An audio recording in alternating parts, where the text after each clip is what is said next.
So I wanted to feed back some of the preliminary results that we found on the Agroecology for Europe project when we were looking at funding. And so the idea is that we want to look at funding that is available within Europe, both from a quantitative point of view, so how much funding is available, as well as from a more qualitative point of view, so how is that money being made available, and what are potential bottlenecks for this funding to really support agroecology on the ground and really support an agroecological transformation of food systems. So for now, what we've got to with that work is that we have identified a number of challenges, and I want to share them with you. So the first one really is that there is quite a serious lack of transparency. And with that, I mean that the relevant data is hard to access and really difficult to analyze in terms of comparing between different countries. So, some work needs to happen, and that's not just work that researchers need to do, but also some work in terms of the way in which data is being kept and made available to the public. And then one really key issue is that conversations, dialogue is still really siloed. So, and so is action. So we have agriculture still really separate from environment and climate work and discussions. And what that means is that, it's reflected in the fact that many ministries are separated. So we have the Ministry of the Environment on the one hand and the Ministry for Agriculture and Food on the other. And that leads really to a failure of recognition in terms of the multiple benefits of agroecology. So agroecology is still talked about as this, can it feed the world, right? How much yield can it give? Rather than understood as a practice and as an approach that will provide multiple benefits across societal and environmental and economic dimensions. And so then we also found that the eco schemes that are now being implemented as part of the CAP reform and also in the UK, the ELM schemes can create sort of perverse incentives. So one example is, for example, that hedgerows are now being valued, but they're being valued when you plant new hedgerows, which has led already to some farmers and practitioners getting rid of old growth hedgerows, really biodiverse landscapes, and in order to plant new ones, just to be able to qualify for these new funds. Then we also know that the local scale and the small scale, so smaller amounts of funding made available via local governments, for example, municipalities, for small groups or for small initiatives, are really most effective for agroecological change, for agroecological transitions. And yet funding is still mostly aimed at the large scale, and large farmers always have an advantage in terms of applying for these kinds of funds or for the subsidies that are in place.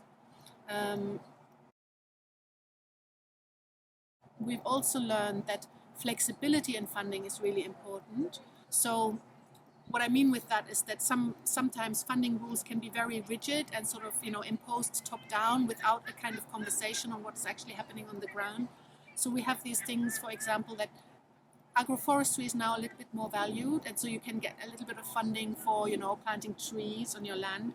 But what happens is that you can have X amount of, I think maybe 100 trees per hectare, but they need to be scattered throughout your field, which prevents some vegetable growers who grow in rows, who would like to have a row of trees to help also with windbreak and to have some sort of function in the landscape that prevents them from being able to apply for these funds.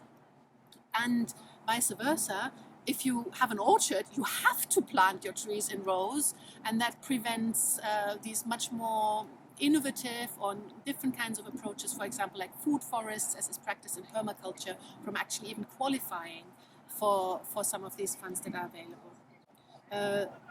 Then we also have heard repeatedly that funding needs to support systemic change and not just incremental or atomized efforts. And so one good example of that is, for example, a farmer might qualify for some funds because they have radically reduced their water inputs and their water use. But at the same time, they're still heavily relying on pesticides, for example, or heavily relying on some other unsustainable practice. And so they get rewarded for making a change in one area when, the rest is still in place. And that's, also like no-till kind of comes into that, where you have like no-till practices that like use heavy herbicide inputs. So that really undermine what we understand as agroecology, but that get rewarded for doing some kind of small changes that really patch up a system, an outdated system, and thereby keep it from going, right? And so then also really important and been emphasized at various points is that long-term funding is needed. So a lot of funding or a long-term strategic thinking around funding is needed, so that it's not just about, it's not just about like, there might not be results immediately. And that counts also for research as well as for agroecological change on the ground. So, we need to have funding in place that allows for a transition to happen over time. And there is a serious lack of technical capacity, I think it has to be said, amongst donors, government officials, and also amongst banks, which are important in the sort of financial landscape around agriculture, and that technical capacities around agroecology, and just not understanding what it is, and not seeing some of these innovations or different kind of approaches, especially around really diversified farming, that make it difficult for these diversified farms to fit into the boxes that are currently in place and currently given. And then finally, really, it's been really important. It's been really made important to us. We have been asked to understand the fact that financial institutions, so banks, lock farmers into an outdated system via debt, and that banks really still focus very strongly on a sort of high yield, high production system, which makes it really difficult for farmers to change, and so makes it really difficult for farmers to take the risk of making these changes, because they will lose the support of their banks and the support of their loans, and their debts are often so high that they can't get out of it. And then there's a whole lot of other things that sort of tie in with these points, but I think these are really some key points that I wanted to share with you today.